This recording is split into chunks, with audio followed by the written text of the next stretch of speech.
100% listener-supported radio, and now we return you to your host.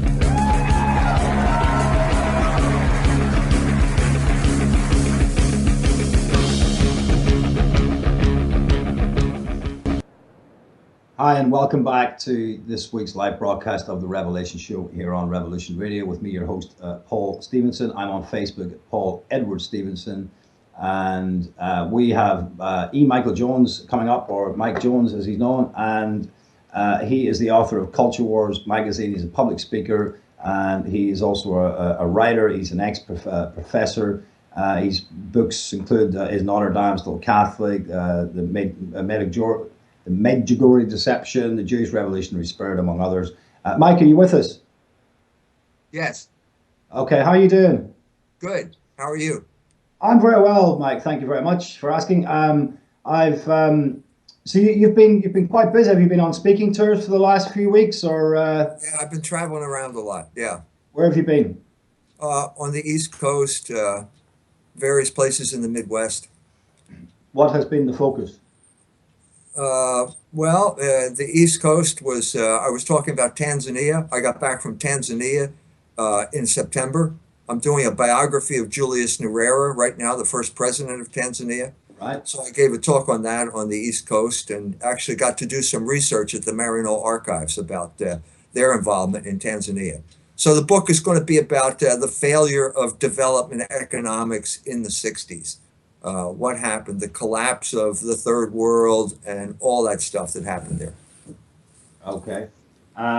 And you have been, presumably you've been following the Trump. I haven't spoken to you since Trump actually won the election. Was that a surprise to you?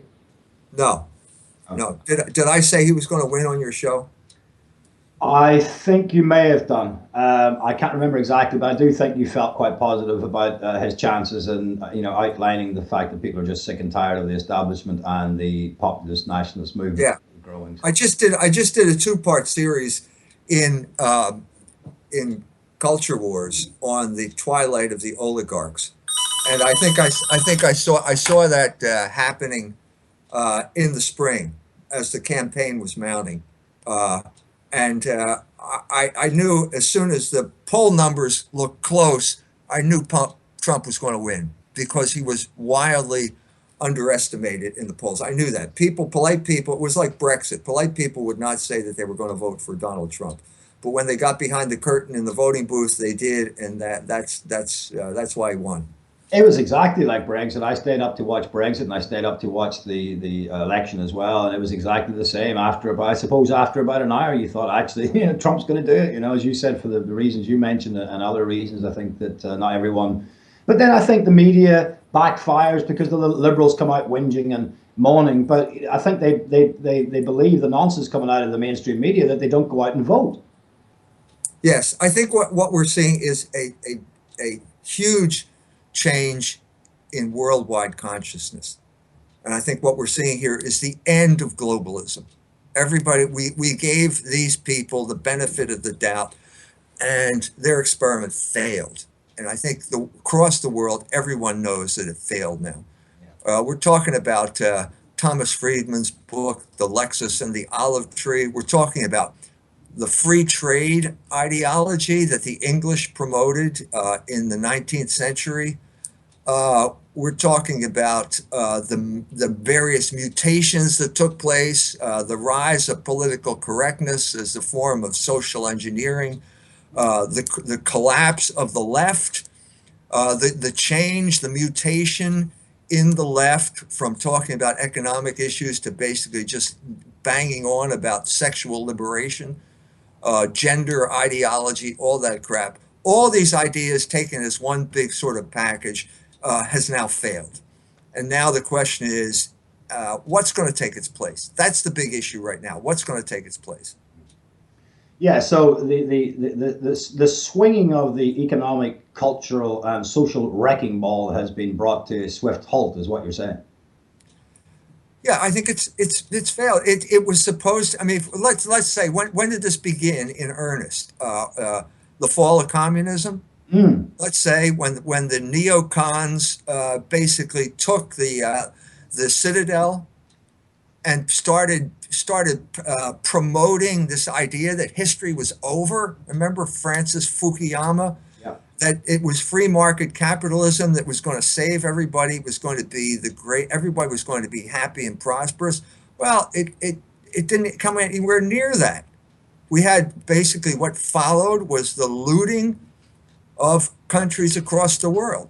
Russia being the best example. Russia, the Soviet Union, with the best intentions in mind, comes to a peaceful agreement with NATO that they're not going to start World War III. And then what do the Americans do? They go in and loot Russia. They loot it. Jeffrey Sachs was the head of the looting expedition.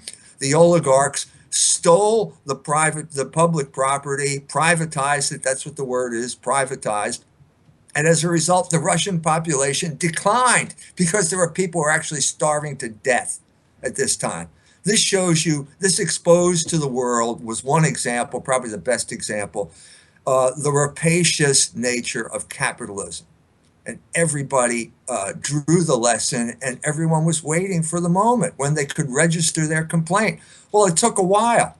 I mean, basically, the first sign that there was a complaint out there was Pat Buchanan back in 1992, when this is the high watermark of America's triumph all over the world. And Pat Buchanan came on and basically said, no, we're suffering. The working man in the United States is suffering. His jobs are being looted. The manufacturing base is being looted. He also touched on anti-immigrant themes because immigrants drive down labor. And he defeated George H.W. Bush in one of the primaries in New Hampshire. Everyone was stunned. They're stunned. And the Jews come out, and then they start attacking Buchanan as the next Adolf Hitler. I am not making this up. This is the way the Jews reacted to Pat Buchanan's nationalism at that time. And he tried it again in 96, and he failed. And so what we had basically over the course of this time was two parties that represented the oligarchs and no party that represented the people, which is exactly the situation that happened in England as well. And this is an unstable situation, and it was only a matter of time before it would collapse. And this is what Trump did. He basically came out of nowhere and mobilized this group, this dissatisfaction with oligarchic rule. I was at his campaign stop in Indiana when he came to South Bend, Indiana, and that was, I think, the turning point in the primary. When he won Indiana, he crushed Ted Cruz, who was supposed to be the favored guy. Even Mike Pence came out for Ted Cruz because Indiana was supposed to be made up of evangelicals who were all enamored of Ted Cruz. Well, that wasn't the case. Those evangelicals also had jobs, and their jobs were being outsourced to Mexico, and they understood that Trump was going to do something about it, and they voted for him. And that's what happened. So basically, it's been a long road here where finally the people have reasserted their voice in the face of almost total oligarchic opposition. I mean, you mentioned earlier that, capitalism. Would you call this capitalism? I mean, because in my understanding of economics, I would call this more corporatism and crony capitalism. I mean, it's when you've got a usury-based system with the Fed and the central banks in England. I mean, they're propping up interest rates, they're manipulating interest rates. It's quantitative easing it's unprecedented economic history. I mean, what you would call it? I mean, can we call that capitalism? Absolutely. Capitalism is state-sponsored usury. That's what we have here. Capitalism is the systematic appropriation of all surplus value. That's what we have in America. There's no point. Obviously, every time you say the word capitalism, you're on the verge of a semantic argument. So let's cut to the chase. Those are the definitions of capitalism. It began, if you want to talk about the beginnings, let's say the creation of the Bank of England in 1692, with the Whig oligarchs basically through this act taking control of the entire economy and dividing England up between taxpayers, the overwhelming majority, and tax eaters, namely the Whig oligarchs who control the Bank of England and lend money to the government and get interest. Yeah, of course. and start massive amounts of wars that the governments need, and the kings and queens in the past needed big budgets for. So they keep creating these wars to lend more money. I mean, it's just the Bank of England was created because of war, because exactly, yeah. King Billy the Dutchman that they brought over to overthrow the legitimate Catholic heir who had ascended to the throne, because King Billy wanted to wage war against France, and he was constantly in need of money. And here the Whig oligarchs come in and they say, "We'll give you the money, sure. How much do you need?" And then they made out like bandits ever since. That is the situation in America. It's the situation throughout the world, and it leads to the inequality that we're seeing right now. If you want an engine to produce inequality, nothing is better suited to that end than compound interest. It destroys every culture where it takes root. And that's the lesson that we have to learn here. I'm getting ahead of myself here, okay? I don't think that Trump in his wildest dreams is thinking along these lines, because he's not a deep thinker, okay? He's a political phenomenon, okay? And it's what we're seeing now in America. The euphoria is wearing off now that he's starting to make these appointments. So let's cut to the chase here. Who did he appoint to be Secretary of Treasury? An employee of Goldman Sachs. Okay, here we are back into the same old mess that everyone was hoping we would get out of. Okay, didn't he learn anything? Did he learn anything about 2008? 2008 was one of the greatest swindles in the history of the United States of America. It's not the only one, but it wasn't, in terms of the dollar amount, it was the biggest. Basically, Goldman Sachs employees, Hank Paulson and Tim Geithner, created $15 trillion, I don't know how many trillion dollars, nobody knows, okay, to bail out Goldman Sachs from their crappy loans. Well, yeah. And they burdened the entire American economy with bad debt ever since. That's what's crushing the economy. That's what's preventing any type of move out of this recession. Well, Paulson being the ex-CEO of Goldman Sachs, and of course Geithner, a Jewish ex-president, if I'm correct, of the Federal Reserve of New York. I mean, that's like putting an alcoholic in charge of the liquor store, isn't it? It's like putting the fox in charge of the hen house. This is exactly the problem with the American system.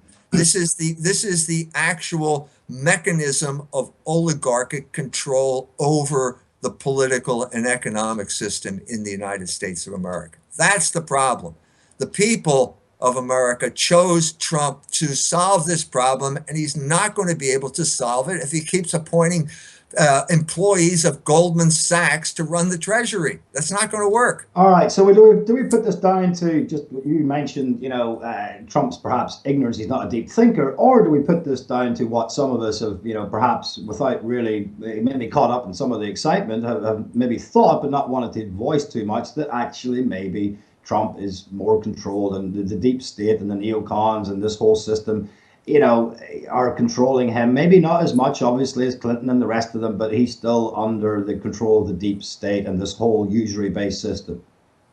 Well, that's the big question, isn't it? What do you think?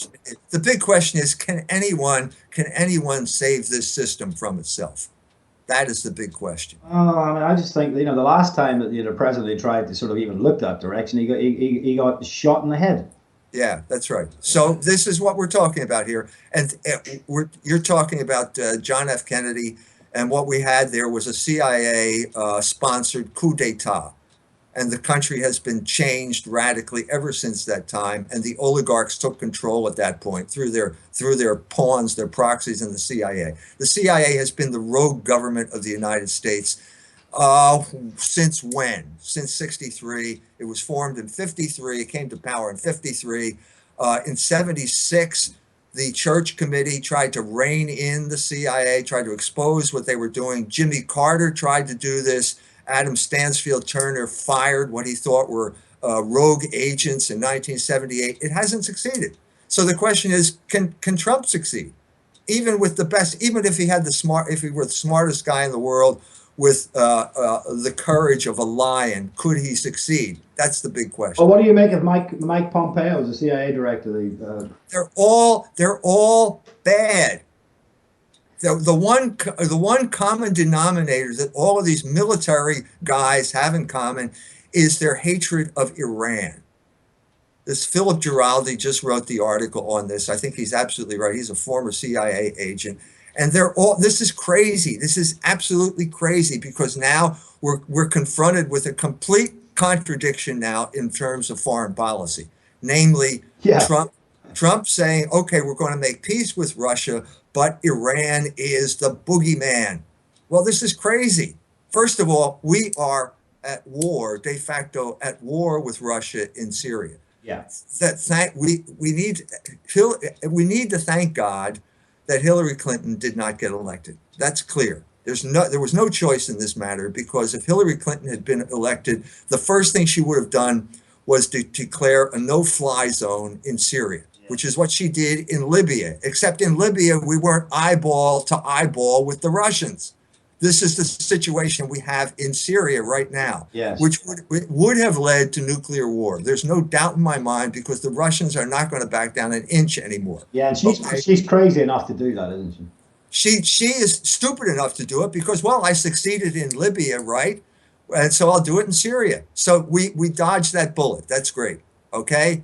But now Trump is going to have to come to grips with the fact that the opponent in Syria is Russia, if you're looking in terms of the air power, but the boots on the ground are Iranian.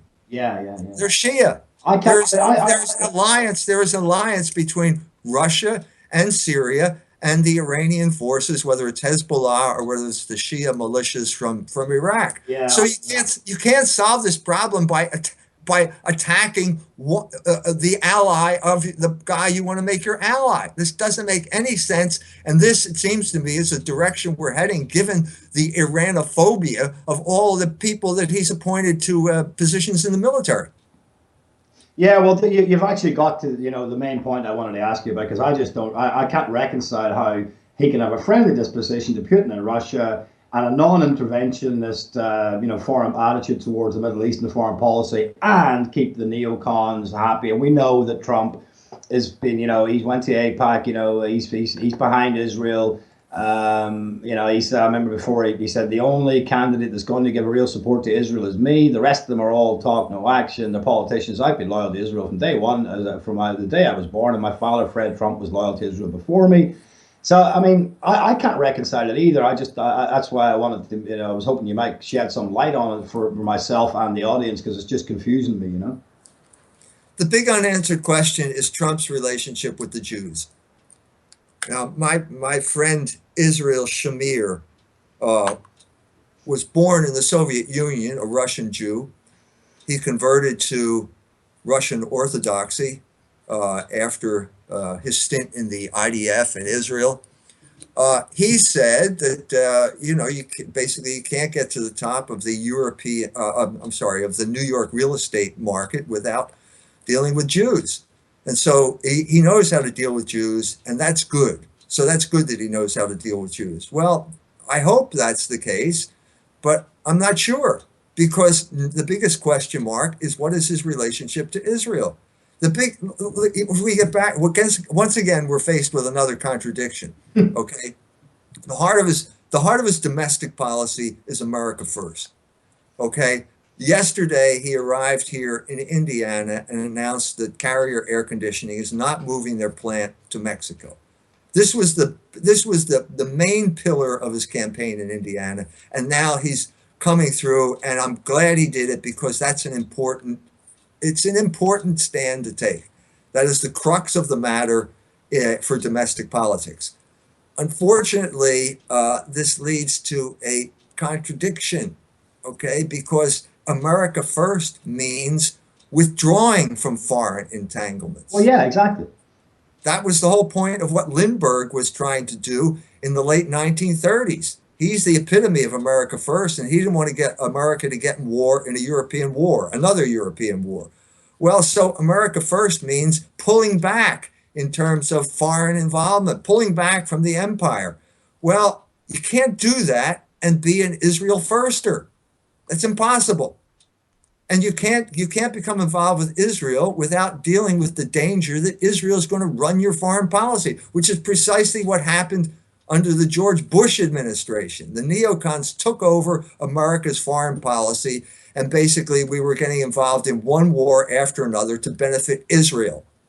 That's why Obama got elected, because of the national repudiation of Bush's failed Middle East foreign policy.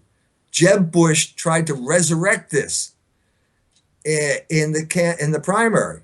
I don't know whether you remember this, but Jeb Bush said in one of those debates, said to Trump, you were doing a reality show when my brother was defending freedom in Iraq, or something stupid like that. And Trump just crushed him with his response, saying this was the biggest disaster in American foreign policy history. And Jeb Bush never recovered. He never recovered, because that is the consensus. I don't care how many neocon talking heads are out there talking about, whatever. The consensus in America is that those wars were an expensive failure. And that's why someone like Trump, can evoke America First and get elected. Yeah, well, they were always designed to be a failure. That's why, anybody looking at the American foreign policy, you think, okay, well, why don't we go to these countries and just topple the leaders, and then let a bunch of Arabs fight among themselves, and and have a power vacuum, and then we'll pull out and we'll send them arms and stuff. I mean, for anyone looking outside, it makes absolutely no sense at all. Trump has echoed that himself in a recent interview I saw. I think it was in the I think it was a CNN interview or whatever, talking about the insanity of what's been going on in the Middle East. But again, we're back to the same contradiction as to how these things can be reconciled. Trump's daughter, for example, she's married to, what's his name? He's a Jew. She's converted to Kushner. Yeah, Kushner, and he's massively influential in that whole campaign. She's married. She was, converted to Judaism. And I think one of Trump's sons, I forget which one it is, he's married to into the MSNBC, I think, family, and some connection there as well. So I mean, when you look at it, as you said, his relationship, he's been dealing with these people all his life, and time will tell, I guess, how this is going to play out. But you mentioned Iran, but they always need a boogeyman, so they're going to have to demonize Iran, aren't they? I think so. I think that's what's going on. The other side of the coin is, yesterday the Congress passed an extension of the sanctions against Iran. The numbers were ridiculous, like 440 to 1 in favor of extending the sanctions against Iran. Yeah. In the House of Representatives, I don't know what the numbers are in the Senate, but I assume they were similar. This is preposterous. This is totally preposterous. The only reason this is the case is because of the Israel lobby. The American Congress is Israeli occupied territory. The Israel lobby controls the Congress. And if you think that this is good for America, well, you'll have to explain that to me, because I don't see it. And I think large numbers of people, in spite of the fact that if you say this, you're demonized as an anti-Semite, okay? There are large numbers of Americans, both in the establishment, in the military establishment, who know that this is contradiction. This is not an American foreign policy. The big question is, can America have its own foreign policy? Or is it constantly going to be dictated by the Israel lobby? Well, if you look to Congress, Congress is totally in the pocket of the Israel lobby. And this vote against Iran is a manifestation of that. Mike Pence is totally in the pocket of the Israel lobby. He signed a bill. Well, I think he's even probably theologically influenced by dispensationalism. Yeah. Southern Indiana is a hotbed of Christian Zionism, which is basically the backbone of the Israel lobby's boots on the ground. Yeah, a total oxymoron as well, of course, the Christian Zionism. Yes, I know that. I've been preaching that. I've been preaching the traditional teaching of the Catholic Church on the Jews for years now. and it's earned me the abuse of calling me an anti-Semite. Yeah, well, I've had it as well, Mike. You know, I've had it from I had a Christian guy who's on my show. He distanced himself. He wouldn't come on the show again because apparently, you know, anti-Semitic content on my YouTube or Yeah. something. Look, let's clear something up right now, okay? It is not anti-Semitism to criticize Jews, okay? Moses criticized Jews. Yeah. Was he an anti-Semite? Was Moses an anti-Semite? Jesus Christ criticized Jews. Was he an anti-Semite? No, no. The point here is that we may, now this is again my friend Israel Shamir, who I consider wildly optimistic, but he said the end of the Trump campaign, I mean the Jews, the organized Jews, the ADL, pulled out all the stops and denounced Trump as an anti-Semite. Well, he won. Sorry, guys, he won. And then Trump appointed nominated Steve Bannon. Well, the ADL came out again. Steve Bannon's an anti-Semite. Well, guess what? Steve Bannon's going to get appointed, even though he's been called an anti-Semite. So what we need to conclude here is that the term anti-Semite is weakening. It doesn't have the effect that it used to have. Yeah, well, it's about time because it's just one of probably the most aggressive censorship terms that is in the world today, and it puts tremendous pressure on a lot of people. You know, the demonization, the aggression by the ADL and other lobbies, you know, groups like them, it's overwhelming. You know, and they're just life wreckers, really. You know, listen, Mike, that's right. That's right. The term anti-Semite, it's the nuclear option in the arsenal of political correctness. Yeah. They can call you a homophobe and who cares and so on and so forth. Sexist, that's even less. Racist is worn off. But now anti-Semite, that's the nuclear option. And I think that weapon is fading. I think it's fading. And I think this is the moment where we have to step up and say, no, it's not anti-Semitism to criticize Jews. Who gave Jews immunity from criticism? Who did that? We're going to break. We'll pick this up on the other side.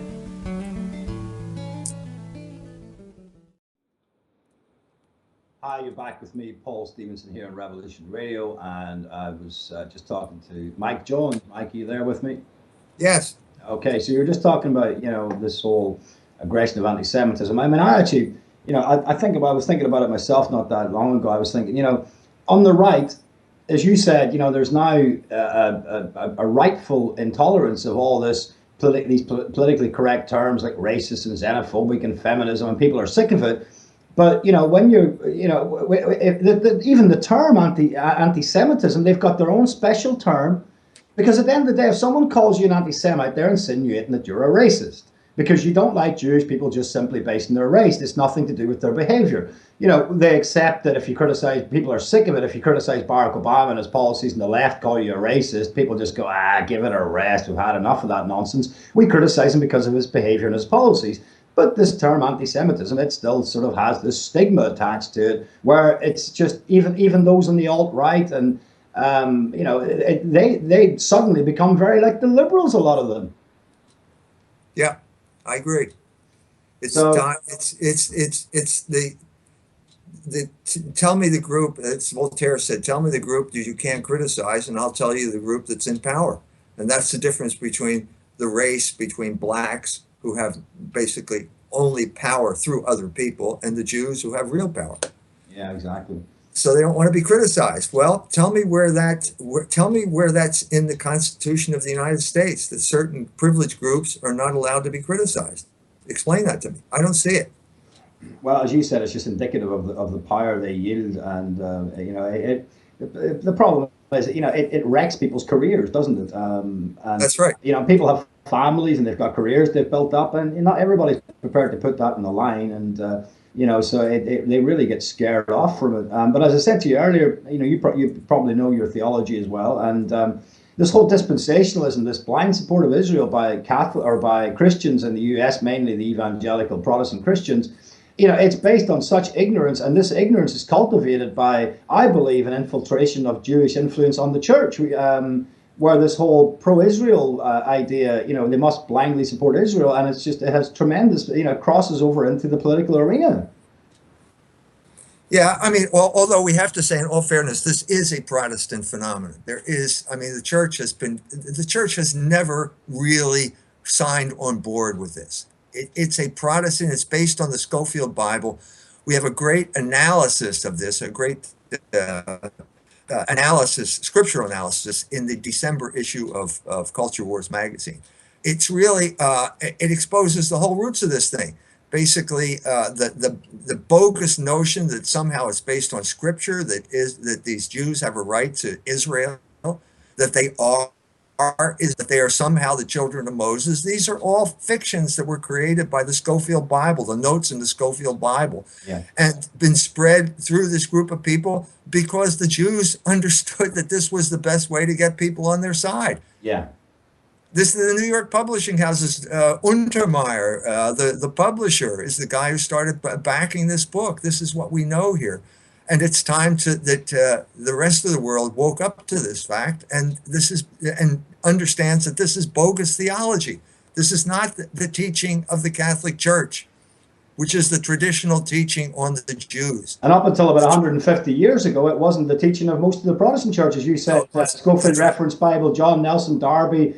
This is a pile of nonsense. If you actually investigate it and you try and go through it scripturally, I don't know where they got this stuff from. It's like a fiction book. Yeah, well, he made it up, Yeah. and the notes that he added have become very influential. So it's time to expose this, and I think that's what's got to happen. It's got to happen. We can't ask Donald Trump to do this for us. He doesn't know anything about this. No. But it's part of the general level of consciousness that we need to raise here, so that we can be liberated from this. Let's put it this way: the main oligarchic group, certainly one of the main oligarchic group, is the Jews. Let's face it. We have to face up to this fact. If this is a repudiation of oligarchy, then we have to. It's going to mean sooner or later coming to grips with the Jews. And Trump is going to have to face up to this fact. There are basically now 3 challenges to his election. Okay, there were the street demonstrations right after the election, mobilizing groups like Black Lives Matter. Who's behind that? George Soros. Yeah. Okay, then there is the neocons. This is the biggest threat right at the moment. The neocons are trying to sneak back onto the ship that they thought was going to sink. Okay, and then there's Jill Stein. Jill Stein, I don't know, that's probably not going anywhere either. But there was an attempt to have a recount. She got at best 1% in the election. What's the point of the recount? She's going to suddenly show up with 70% of the vote from 1%. That's ridiculous. Pathetic. But what do these 3 groups have in common? It's Jews. Yeah. The Jews are behind all 3 of them. And what you see in Soros, with Soros in these Black Lives Matter demonstrations, is a replay of what the NGOs tried to do in Iran in 2009. Exactly the same thing. 2009, Ahmadinejad got elected. Ahmadinejad was the Donald Trump of Iran in 2009. He was the populist candidate, and all of the oligarchs were against him. The Iranian elites were against him. When he won, they said, oh, it must be fraud, because somebody like that can't get reelected. And so they had demonstrations on the street. And when you get these demonstrations, the playbook's out there now. We all know what the playbook is. Yeah. You get a big demonstration on the street. You give them a color. In this case, it's green. And then when the crowd gets big enough, you shoot your own people.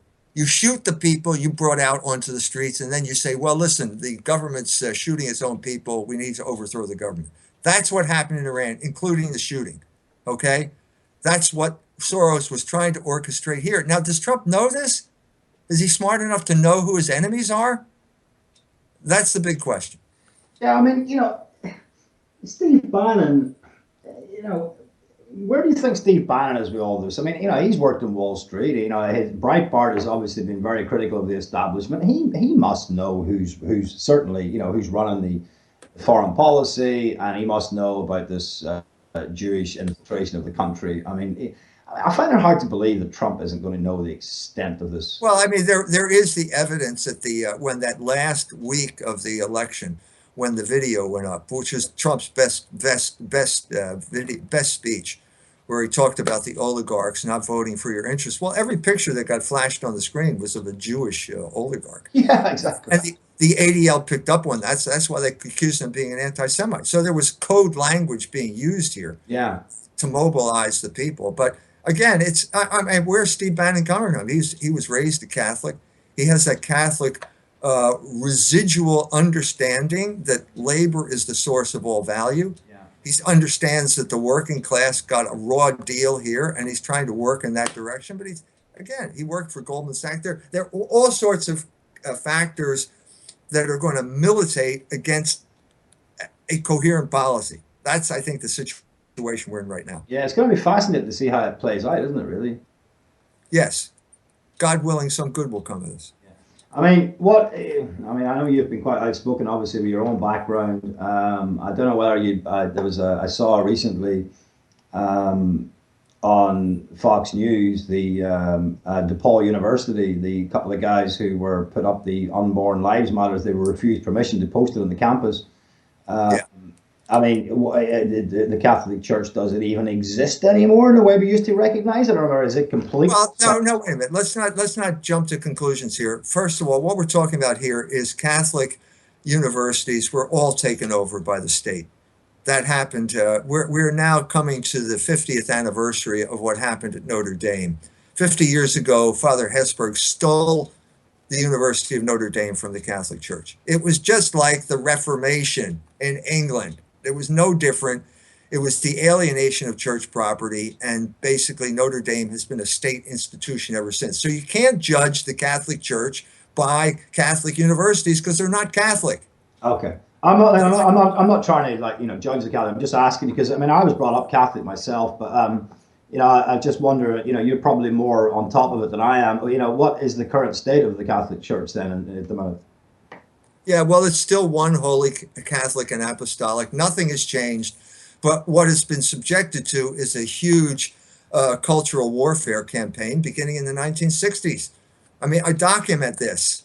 Slaughter of Cities, my book on urban renewal as ethnic cleansing. The Catholic neighborhoods in America's big cities, were targeted for extinction, by the government of the United States. They used black migration as the proxy warriors to basically break up Catholic neighborhoods and drive Catholic people who were Poles and Irish and Italians and Germans into the suburbs, where they became white people, white middle class people, and basically destroyed Catholic political power in the process. At the same time that's going on, we had the sexual warfare campaign, the attempt to undermine the sexual teachings of the Catholic Church, beginning with the birth control teaching, and Father Hesburgh played a major role in this. He was an agent of the Rockefellers who wanted to basically the Pope to come out with a statement endorsing birth control.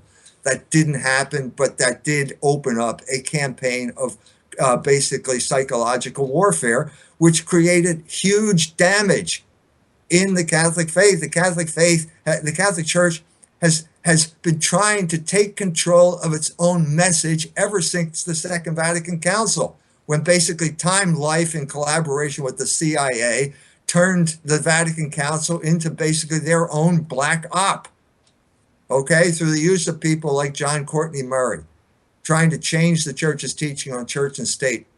The Jews were involved. Their proxy, their double agent was Malachi Martin, a Jesuit, who worked to basically create a document, Nostra Aetate, which would exonerate the Jews from responsibility for killing Christ. They failed. That did not happen.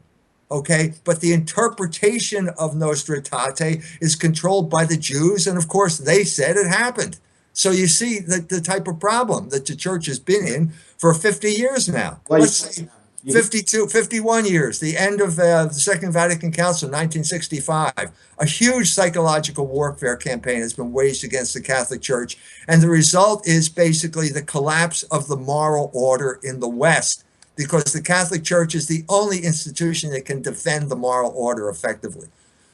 Yeah, well, you've seen the complete attack on the family. You also have the repression of the contempt of and the repression of nationalism and the authoritarian personality, and of course the destruction of the family.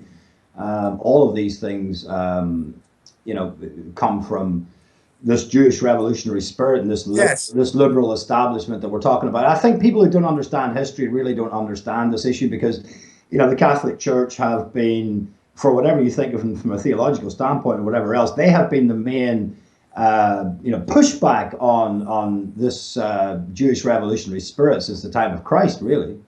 That's right. And that's what I'm trying to resurrect here. And with a book like The Jewish Revolutionary Spirit. We've had 50 years of propaganda, Jewish propaganda, claiming that the church changed her teaching. She did not change her teaching. Yeah. She cannot change her teaching. She cannot say that the Jews didn't kill Christ, because the apostles said that. St. Peter said it in the beginning of the Acts of the Apostles. St. Paul in 1 Thessalonians 2 said the Jews are the people who killed Christ, and they are the enemies of the entire human race. There's no council and no pope that can ever change what these apostles said. That is the teaching of the Catholic Church, and it's time that the Church got back to preaching it, because look at the mess it's in, because it hasn't preached that doctrine. Well, it's all the more reason why they were astute enough to realize that they had to infiltrate the church with doctrines like dispensationalism. You mentioned Malachi Martin; he was a dispensationalist as well, and that really sort of I don't know. I mean, you've got the phenomenon of the what Paul referred to as Judaizers. I mean, I heard a guy the other day saying that Christians should that they should keep the law, keep the holy days, all the virtually every Protestant sect is a Judaizing sect.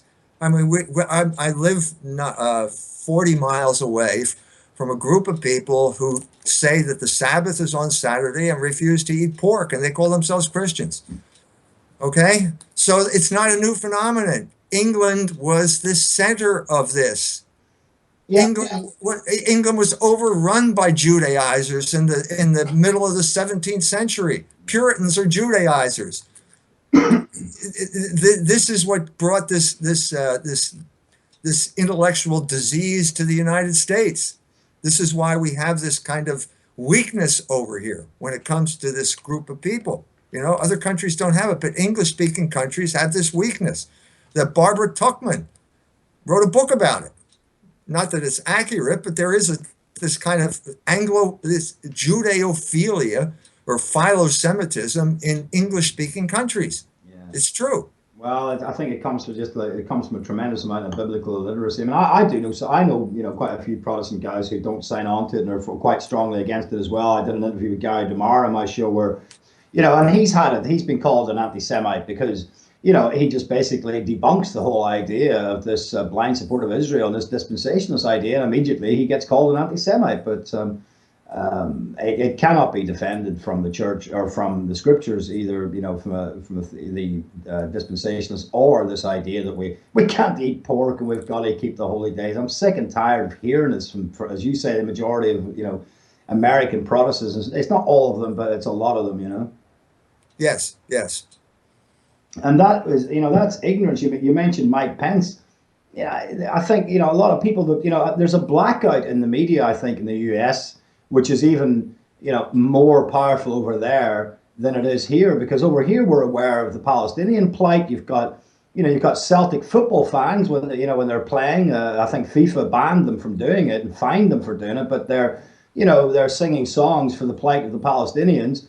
And, in the U.S., I imagine if you talk about, the rights of the Palestinians, you're called a terrorist, I suppose.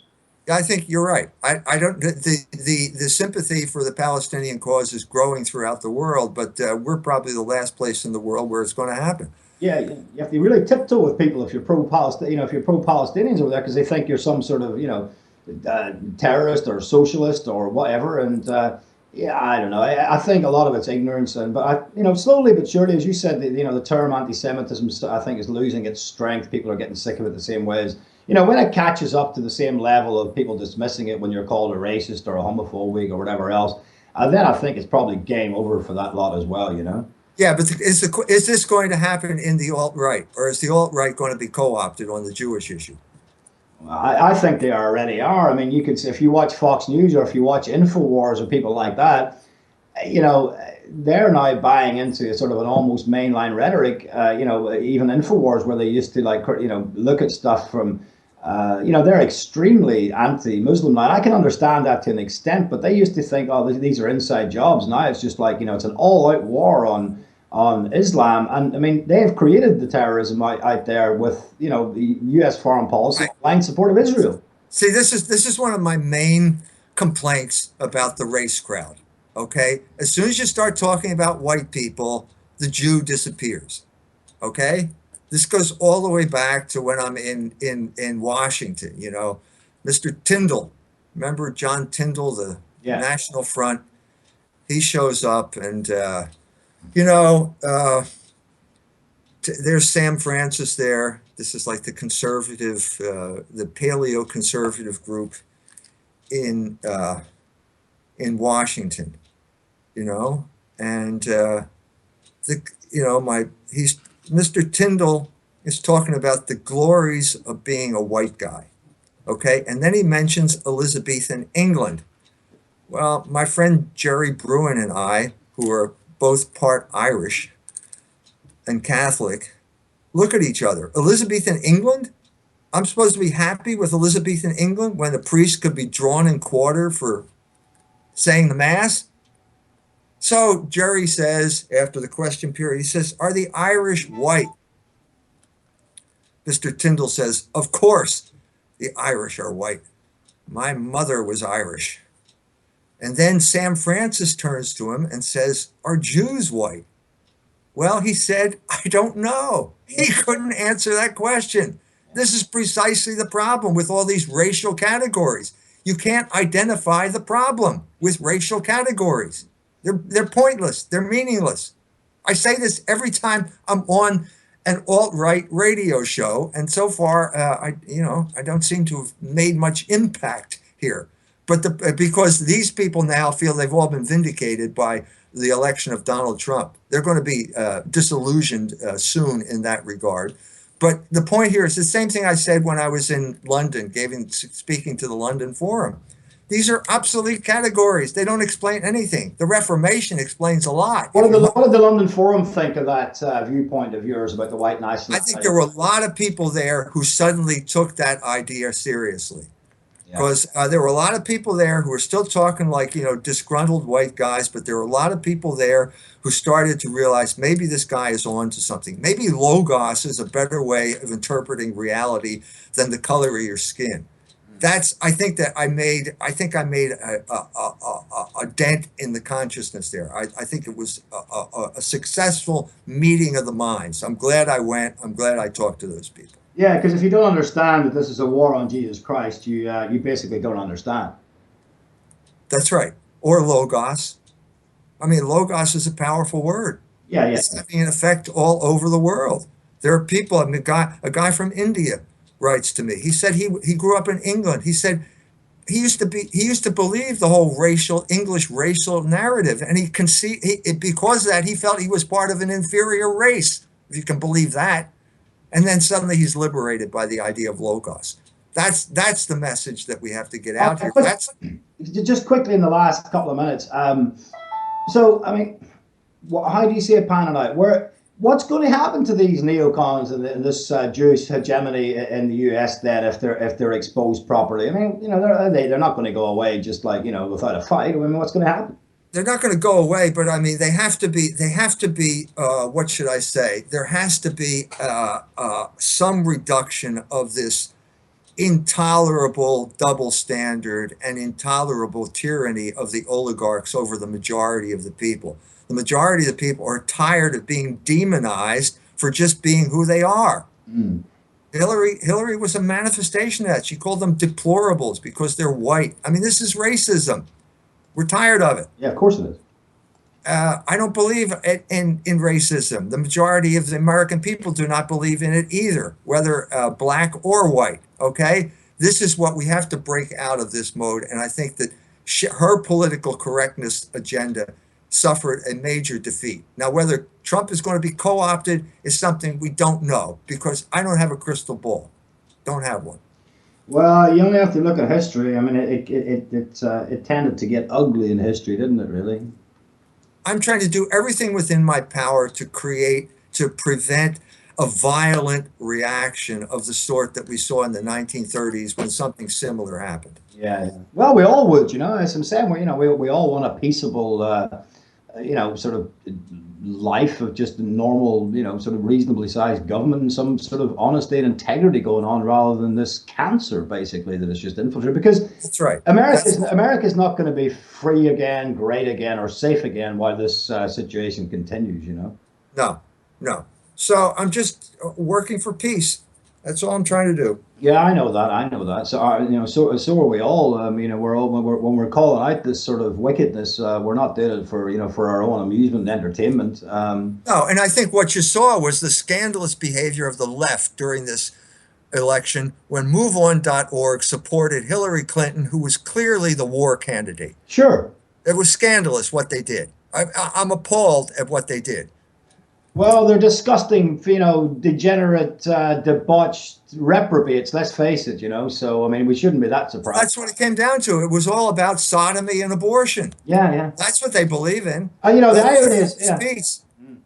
These so-called safe spaces they're obsessed about, the most sacred safe spaces of all in the womb. You can go in there and late-term abortions. These people are just self-centered maniacs. That's what they are. Amen, brother. Yeah. All right, Mike. I'm just going to wrap up. It's great to speak to you again, and God bless you with your work. And stay safe, and hopefully we'll keep in touch, and we'll get you on again in the new year. And in the meantime, have a happy Christmas to you and your family, and a happy New Year. Same to you, Paul. Good talking to you. You too, Mike. God bless. Okay, so there goes Mike. That was interesting as ever, and always great to get him on and get his insights. I know from the video that I put up on YouTube and other videos, he's very popular, he's very forthright, and he's very courageous, because this whole anti-Semitism, demonization of anybody who, criticizes Jewish power and influence, and, it is tremendous.